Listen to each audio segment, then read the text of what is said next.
Assalamualaikum warahmatullahi wabarakatuh. Perkenalkan nama saya Fadli Nur Himawan, NIM 2024 10102039, mahasiswa perkuliahan Data Mining kelas A. Pada kesempatan kali ini saya akan menjawab tugas yang ada pada modul 1 praktikum Data Mining, yaitu manipulasi array menggunakan NumPy. Nah,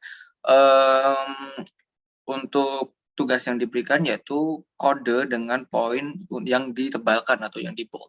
Jadi yang di bold akan saya kerjakan. Jadi di sini saya menggunakan Google Colab sebagai tools coding saya, dan di sini saya juga sudah mencatat semua matriks yang ada jadi untuk mempercepat waktu saya ngoding nanti. Oke.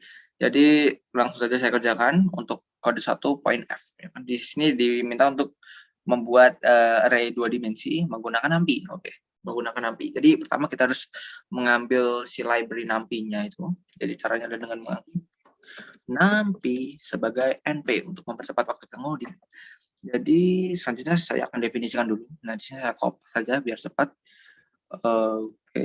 Oke, di sini adalah satu dimensi, ya, horizontal satu dimensi. Jadi untuk membuatnya menjadi 2 dimensi, saya akan menggunakan fungsi reshape. Nah, pertama adalah mendefinisikan dulu variabelnya, dan kita ambil variabel apa yang ingin kita reshape, kita pakai. Selanjutnya kita pakai fungsi reshape. Nah, di sini ada 2 argumen yang harus kita masukin.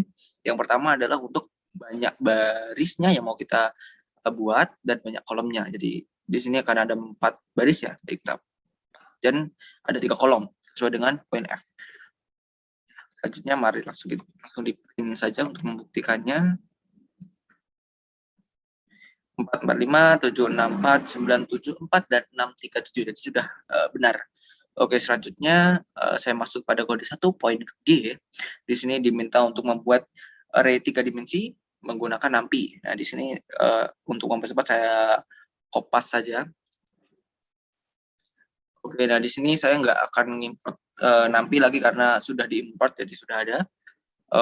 Sama seperti yang sebelumnya, saya akan definisikan dulu variabel apa yang ingin saya reset. Nah, bedanya untuk yang bedanya untuk yang sebelumnya yaitu di sini untuk mendefinisikan jumlah matriks yang ingin kita buat itu ada di argumen yang pertama. Karena kalau tadi kan yang argumen yang pertama adalah banyak baris yang ingin dibuat. Kalau sekarang itu banyak matriks itu ada di argumen pertama. Jadi nah untuk urutan selanjutnya itu sama. Jadi untuk matriksnya ada 3, barisnya itu ada 4 dan kolomnya ada 3. Jadi langsung saja kita print untuk membuktikannya, dan ya sudah benar ya, bisa di tag 212 dan 85373 494 293 udah sah, udah sama. Artinya untuk kode 1 sudah saya kerjakan. Saya akan lanjut untuk kode kedua. Di kode kedua di sini yang diminta dikerjakan adalah poin D. Nah, untuk poin D perintahnya adalah tambahkan angka 1 pada setiap bilangan di baris ganjil array berikut. Kemudian tambahkan angka 2 pada setiap bilangan di kolom genap array berikut. Oke, saya akan import dulu matriksnya. Oke, dan di sini saya sudah ada matriksnya. Nah, untuk apa yang harus saya lakukan adalah mungkin saya akan menggunakan perulangan, karena untuk saya akan mengambil baris mana yang genap dan baris mana yang ganjil gitu ya. Jadi saya akan pakai perulangan. Jadi kita for range. Nah, range ini saya gunakan untuk nanti memisahkan mana yang ganjil mana yang genap ya. Jadi dimulai dari 1 tentunya sampai ke 6 karena ada 5 baris itu kayaknya. Oke, nah selanjutnya, nah di sini saya akan mulai dengan percabangan. Jadi saya definisikan untuk baris yang ganjil itu akan ditambah dengan 1 sesuai dengan perintahnya. Jadi baris X ya, jika baris X itu di modulus 2 tidak sama dengan 0, ya kan, jadi yang sama, kalau di modulus 2 yang sama dengan 0 itu hanyalah ganap ya, kalau ganjil itu udah jelas enggak. Jadi oke, jadi ini saya definisikan seperti ini. Nah, untuk perintahnya adalah X indeksnya. Nah, kita maaf ini A ya. A untuk indeksnya kita nggak akan pakai yang X ya, karena itu dimulai dengan 1. Karena kalau di array itu indeksnya itu dimulai dengan 0. Jadi kita perlu kurangi si X-nya itu sampai menyampai titik awal dari si array-nya gitu. Nah, di sini kita pakai X minus 1 artinya 1 dikurangi 1 yaitu indeks ke 0. Jadi A indeks ke 0 akan kita tambah sama dengan karena dia genap kita tambah sama dengan 1 sesuai dengan perintah. Nah, selanjutnya adalah kita diminta untuk menambahkan angka 2 untuk setiap kolom genap. Oke, kolom genap. Nah, karena di sini saya sudah masuk di baris 1, ya kan? Saya langsung saja untuk ngambil di kolomnya. Jadi saya pakai perulangan juga. Jadi di sini pakai Y, kita bedakan biar nggak pusing. Di sini in range. Nah, untuk maaf. Nah untuk range-nya karena di sini cuma ada 4 ya, 4 kolom ya. Ini pakai sampai 5 saja. Nah, selanjutnya kita akan definisikan. Jadi untuk yang kita pakai percabangan juga, kita definisikan untuk yang Y-nya yang kalau di modulus 2 itu sama dengan 0, artinya genap, nah itu baru bisa masuk. Jadi kalau yang kita definisikan ini dia akan kelewat aja. Nah, di sini kalau yang di modul 2 sama dengan 0 artinya itu genap, dia akan ditambah sama dengan 2. Nah, untuk A-nya karena si kolomnya ini ada di dalam indeks, ada di dalam si barisnya, jadi kita perlu ngambil barisnya dulu, baris indeks ke X-1 tutup, kita definisikan lagi untuk Y-nya, untuk kolomnya itu Y-1 untuk ngambil kolom pertama, itu indeks ke 0-nya, tambah sama dengan 2. Nah, selanjutnya mari kita print, ini.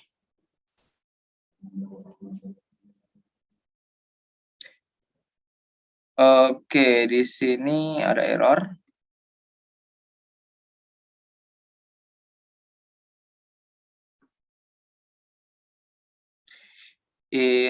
Ada typo di sini. Oke, in range. Nah, di sini bisa dicek ya. 2 barisnya ganjil tambah 1 ya. Kolomnya ganjil dia nggak ditambah 2 ya. Di sini ada 8 juga. 8 awalnya 8 karena barisnya 1 dia ditambah 1 jadi 10. Jadi 10 ya kan? Jadi 9. Ketika ditambah 2 karena kolomnya genap jadi 11. Jadi bisa dicek di sini sudah sesuai lah kalau kita hitung dengan ada di sini. Jadi mungkin untuk yang poin D sudah cukup. Selanjutnya saya masuk untuk poin ke E. Di sini saya diminta untuk baliklah sumbu Z ya, array 3D 3 dimensi berikut. Jadi sumbu yang Z ini yang paling kanan ini ya. I think. Oke, saya masukkan saja langsung 293. Oke, benar ini. Saya ambil indeks sumbu Z. Nah, untuk membalik artinya yang bawah ini dia jadi yang paling atas gitu ya, paling enggak. Oke, yang akan saya lakukan pertama adalah saya akan reshaping. Saya akan reshaping ininya dulu. Jadi pertama adalah kita definisikan AR sama dengan AR.reshape.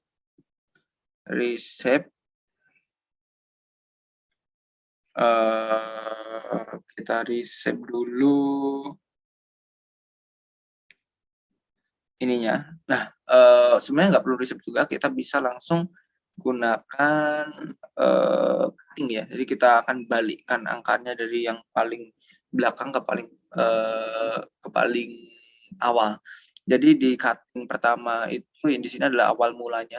Kalau kita nggak kita isi, kita akan kerja seperti biasa. Nah, di sini yang kedua ini sebenarnya batas akhirnya, tapi kita nggak perlu juga. Ini kita hanya perlu langkahnya. Jadi dia -1, jadi belakang gitu ya.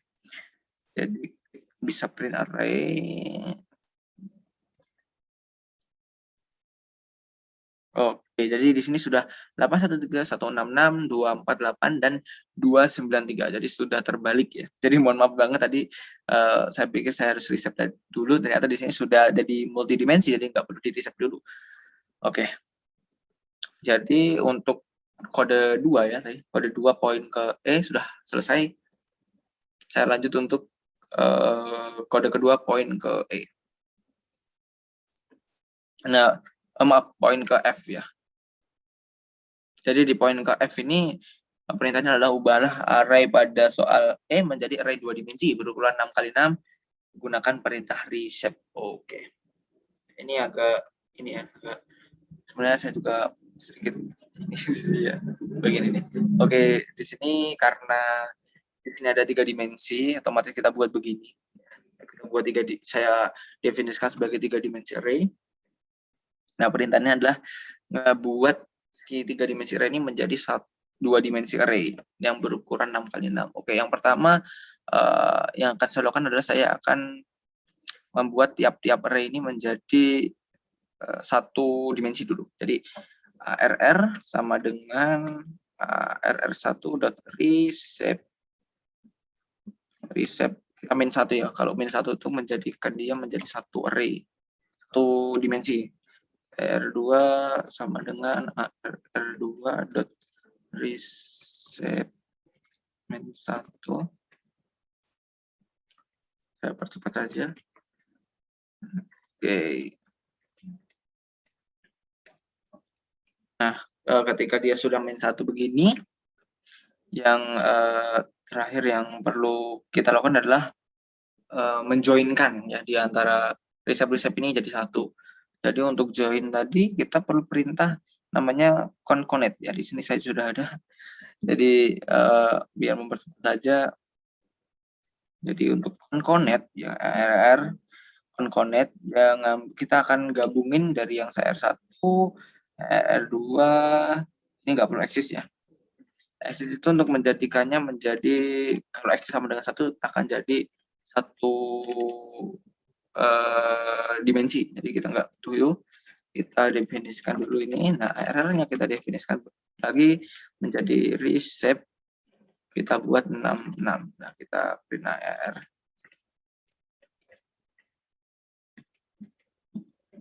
Nah, oke, di sini sudah jadi satu dimensi ya. Jadi di sini kita buat dulu per array-nya ini menjadi satu dimensi. Nah, ketika semuanya udah jadi satu dimensi, kita akan gabungin mereka menggunakan concatenate ini. Selanjutnya kita reshape lagi menjadi 2 dimensi seperti itu. Nah, selanjutnya untuk kode kedua udah cukup saya kerjakan, sudah selesai, dan selanjutnya saya akan masuk pada kode ketiga, poin ke E. Pada kode ketiga poin E, perintahnya adalah ubahlah matriks kiri menjadi matriks sebelah kanan. Oke, jadi untuk yang sekarang ini saya akan ambil lagi untuk untuk matriksnya, saya definisikan langsung. Oke, untuk ini kalau saya lihat sekilas di sini ada pola-polanya. Jadi 5, 10, 7, 8, 9, 10 ini selalu bersama lah ketika ada di sini polanya itu selalu sama, ya kan? Jadi saya ambil untuk ini dulu. Nah, pertama yang akan saya lakukan adalah saya akan reshape menjadi beberapa matriks dulu dari matriks AR ini. Jadi saya ARR sama dengan ARR.reshape. Saya akan buat dia menjadi 4 matriks dengan 3 kolom dan 3 baris dan 2 kolom. Nah, ketika saya sudah buat matriks-matriks ini terpecah-pecah menjadi matriks-matriks yang berbeda, saya akan lanjut untuk menggabungkan matriks-matriks ini. Jadi saya akan pakai RR1 sama dengan N. Oke, saya akan kopas saja biar cepat. Oke, di sini. Oke, saya akan pakai ARR ini ya. Jadi ARR karena sudah di-reshape jadi udah ada indeksnya berarti.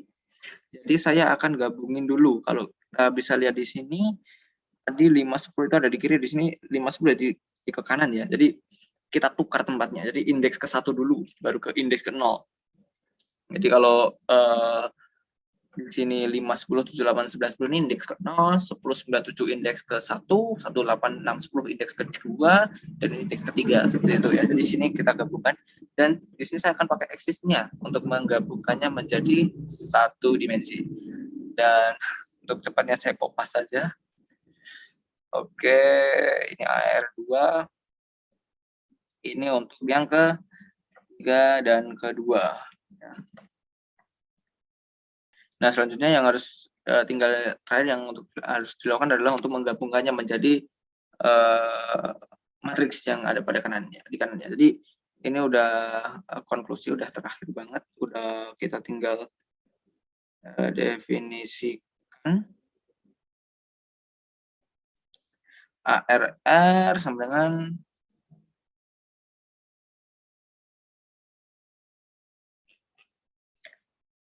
NP. Oh di sini ada typo ya. Jadi ARR sama dengan NP, saya kopas langsung saja. Oke, dan di sini saya ambil ARR satunya dulu, ya kan? Nah, sebenarnya sini karena dibalik ya, jadi ARR-nya kita pakai ARR yang 2 dulu. Jadi, nah untuk edge-nya kita hapus karena kita mau dia jadi satu dimensi. Di 2 dimensi maksudnya, di 2 dimensi. Oke, jadi kita langsung print saja ARR run. Oke, dan bisa dilihat di sini 4, 10, 7, 8, 25, 9, 10, 9, 3, 1, 8, 5, 2, 6, 10. Jadi sudah benar ya. Jadi untuk kode 3 untuk poin ke E juga sudah saya jawab, sudah sesuai. Jadi mungkin sekian saja presentasi yang bisa saya lakukan, yang bisa saya jawab dari tugas-tugas yang sudah diberikan kepada saya. Bila ada kurang lebihnya saya mohon maaf. Terima kasih. Wassalamualaikum warahmatullahi wabarakatuh.